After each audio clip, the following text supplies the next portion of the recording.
Namwamba. Karibu.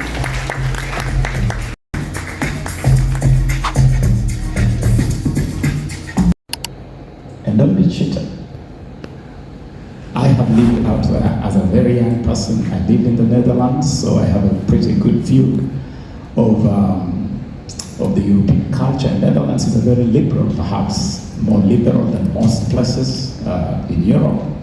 I went to school in the US and I spent some incredible time in Washington, DC, and got plugged into that American culture quite a bit. And I can tell you, it's no place like Africa.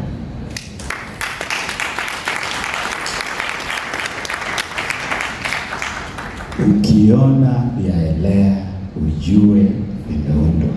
So just like others have built their countries and their continents, we must make Africa shine.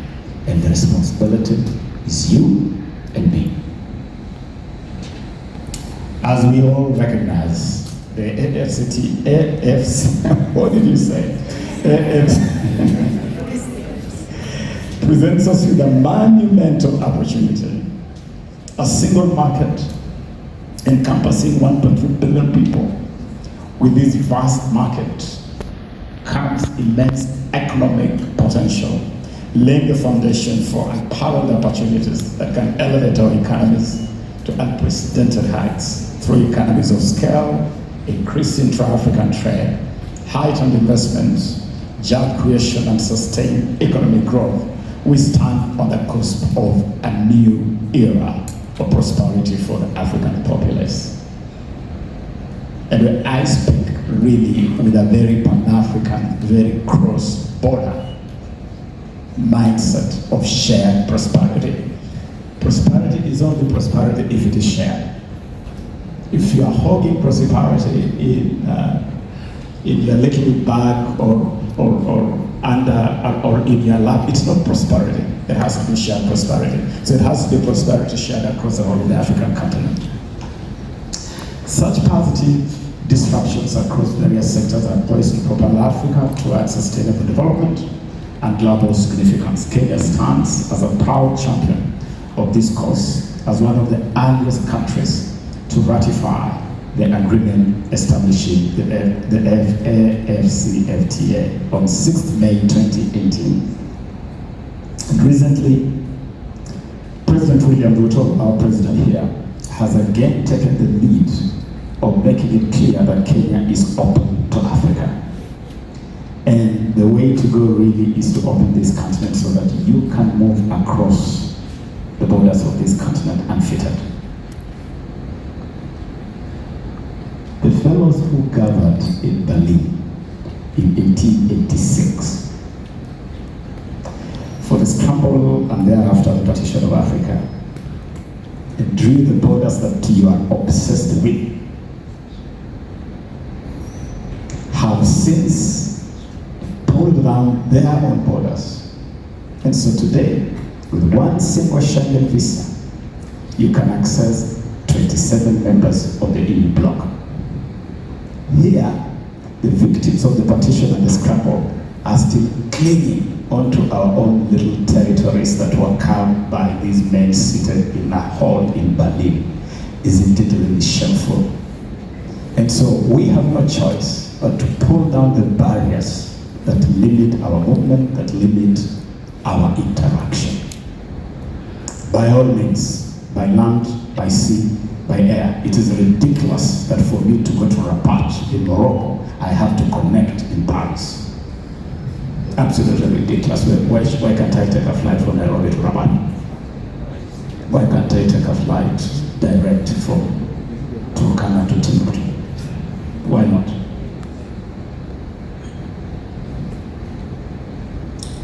And so, as we progress, we must keep sight of the ultimate goal, a self-sufficient Africa.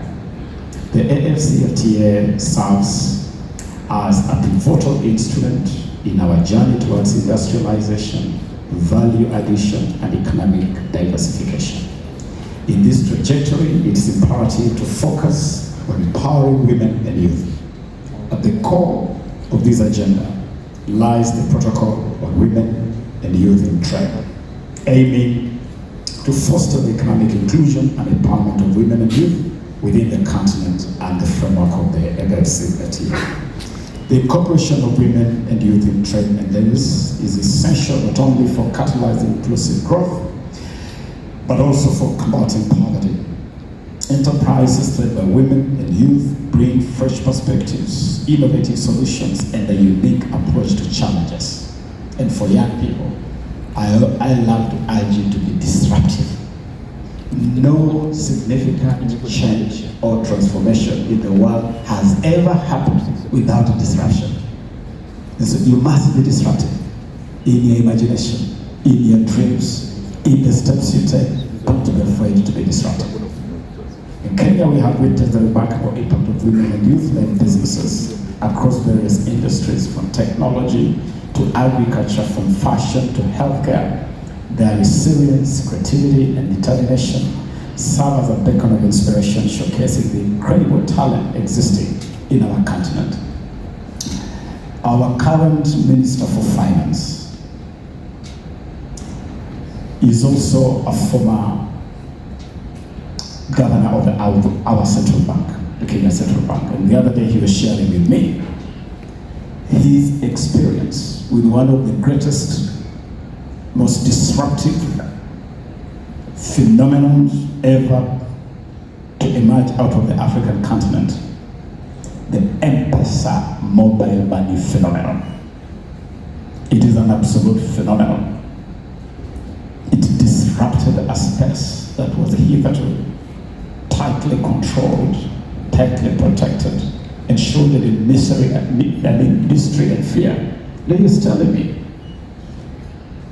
a little group of young people who first gave birth to the whole idea of mobile money, when this idea landed at the central bank, because the central bank had to give its authority even for it to be tested, it was fought furiously. And every single mainstream bank in this land said, no, it can't work. It can't work. It's too risky. It is too disruptive.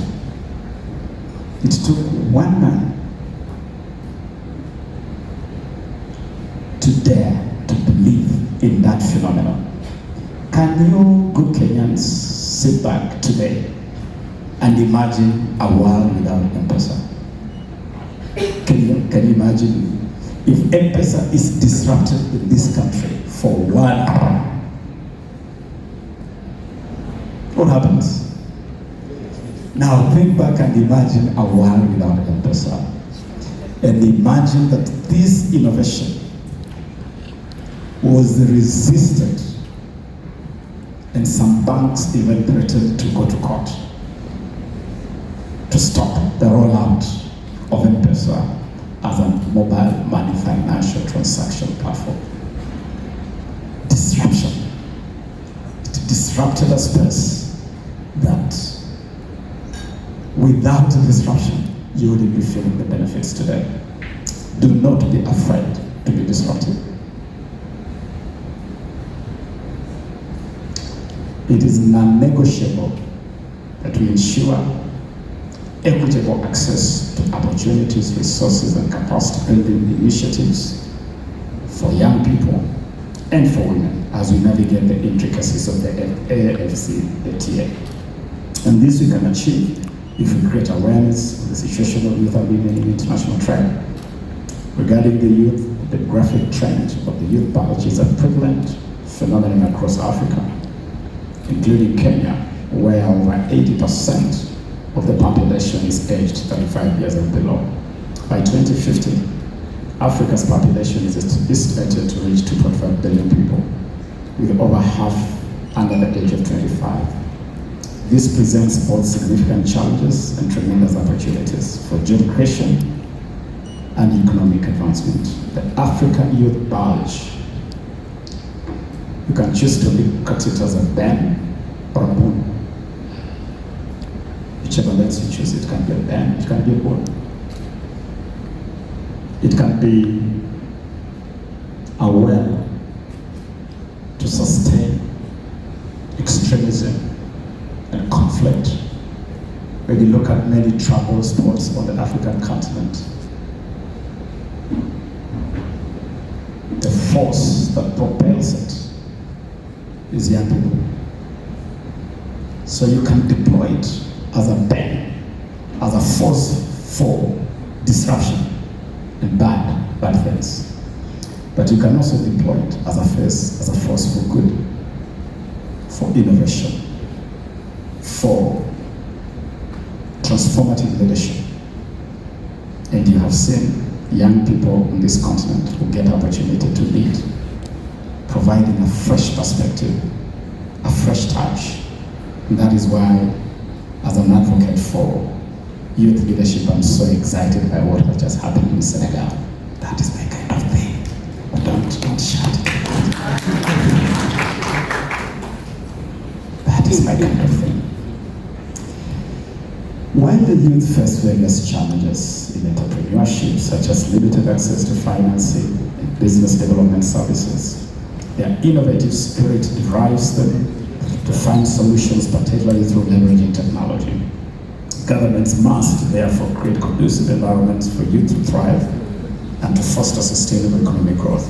Regarding women, international trade is a crucial driver of economic growth, offering benefits such as increased profits, higher wages, and faster growth for exporting firms.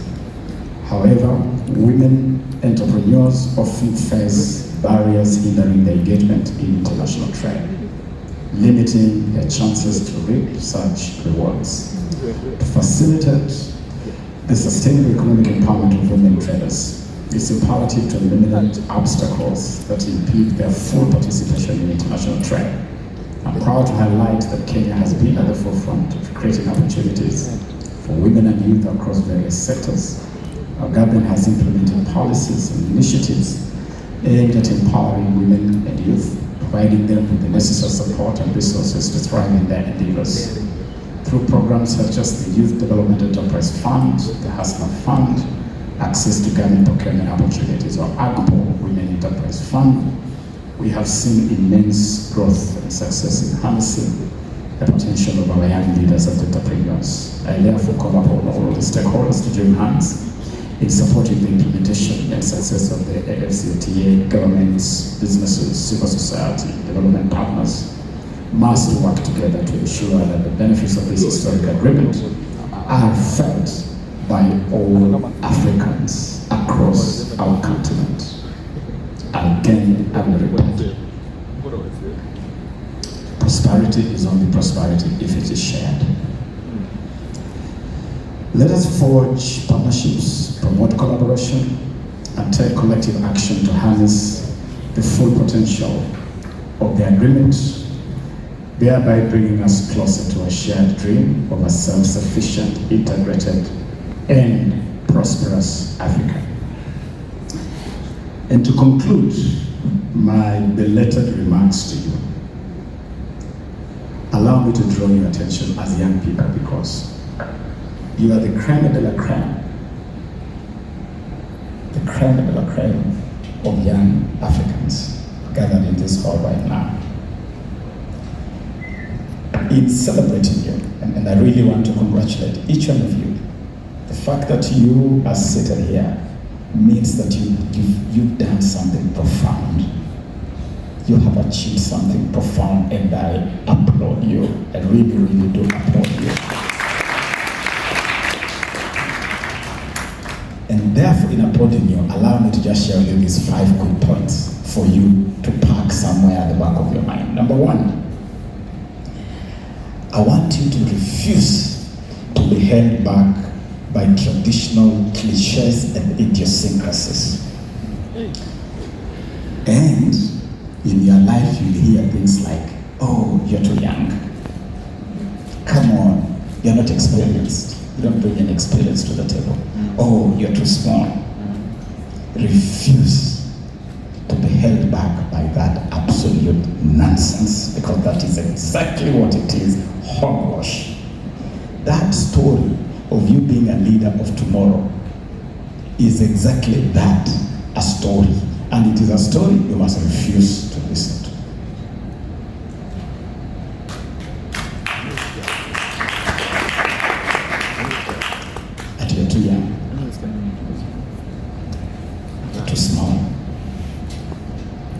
say, by the way? What matters in a fight is never the size of the dog in the fight, the size of the fight and the dog in that fight. Is it? Yes. It's never about the size of the dog, but the size of the fight and the dog in the fight. That's what matters.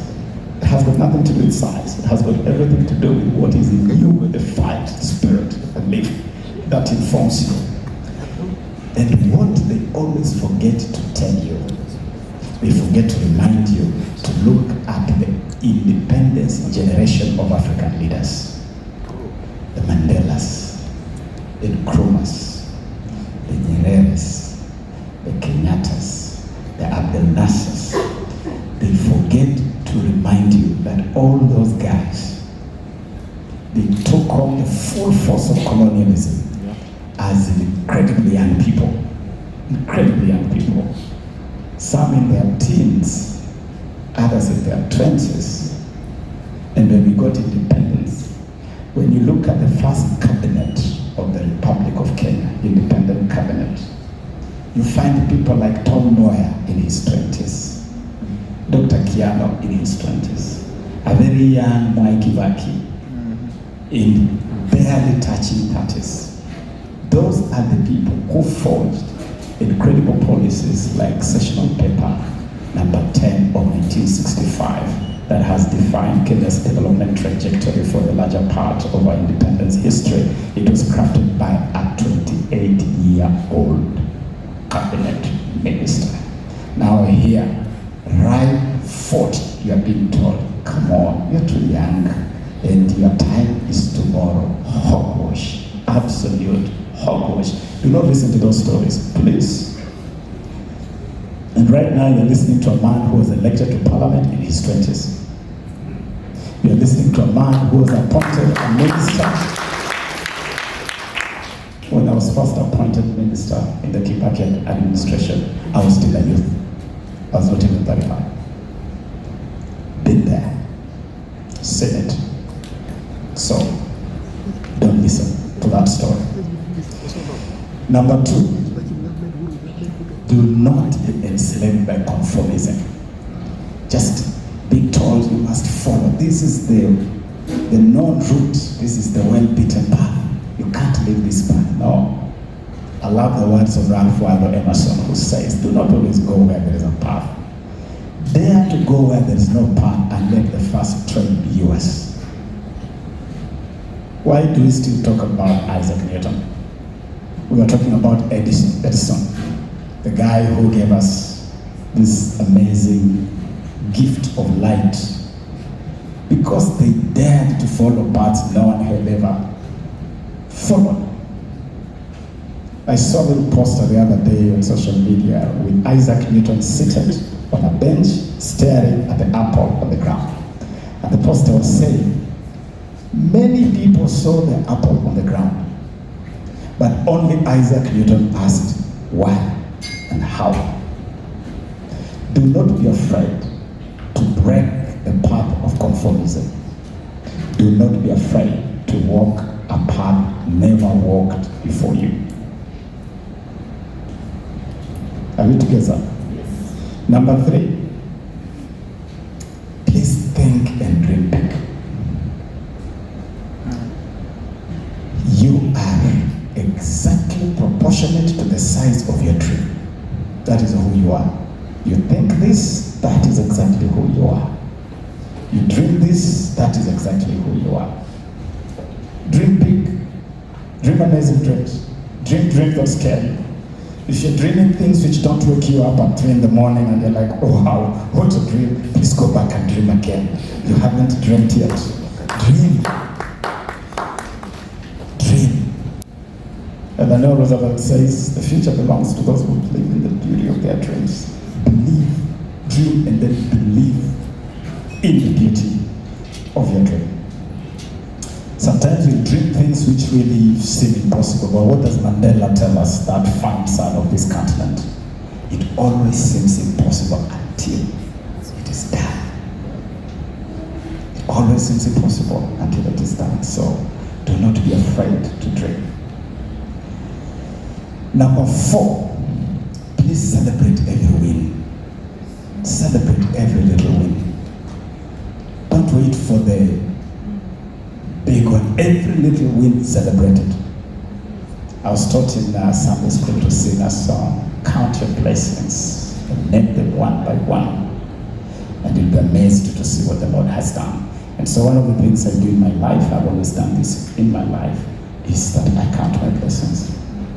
And I celebrate every win. Celebrate every win. Chinua Achebe has a good, paints a very interesting image in Things Fall Apart. He says, he talks about this little lizard that jumped from the high Iroko tree.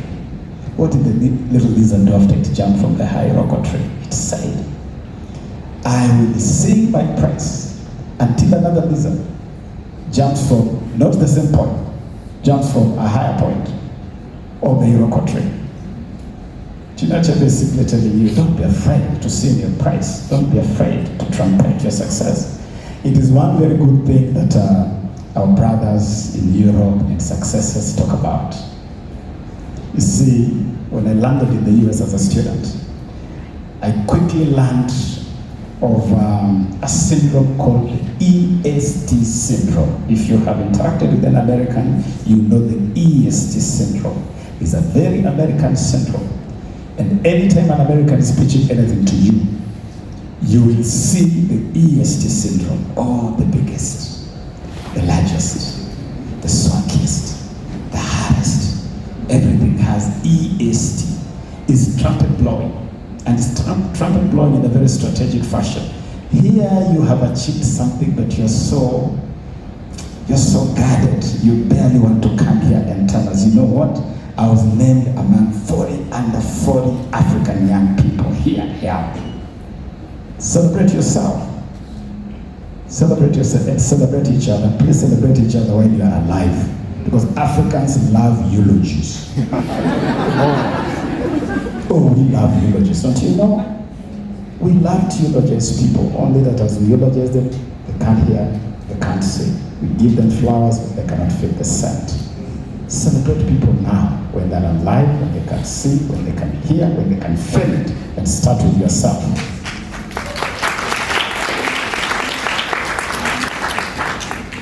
Even Christ says, the standard of love is self-love. He says, love others as. Sasa unataka kupenda wengine kujipendi. You want to love others, yet the measure of your self-love is doubtful. Finally, my final point, I said I'll just share with you 5 good points. Please be good, be upright, be anchored on values. Be that individual who has certain irreducible minimum values. Be defined by something bigger, something higher. Be someone who can walk away from certain things. Someone who can say no to certain things. Values. The greatest challenge we bear in our communities today is the challenge of values. People who stand for something. Let me read these words of Ellen G. White. She says, the greatest want of the world is the want of men and women. Men who will not be bought or sold. Men who in their inmost souls are true and honest. Men who do not fear to call sin by its right name. Men whose conscience is as true to duty as the needle to the pole. Men who will stand for the right though the heavens fall. Do we have such men and women? Ellen G. White said the greatest want in the world is the want of good people. Men and women who can stand for something, who believe in something, who have certain irreducible minimum values. That good people. If you can tick those 5 boxes, then I have confidence that Africa has a future. Africa has a future. And the future of Africa is you, the youth of Africa. Congratulations. Thank you very much.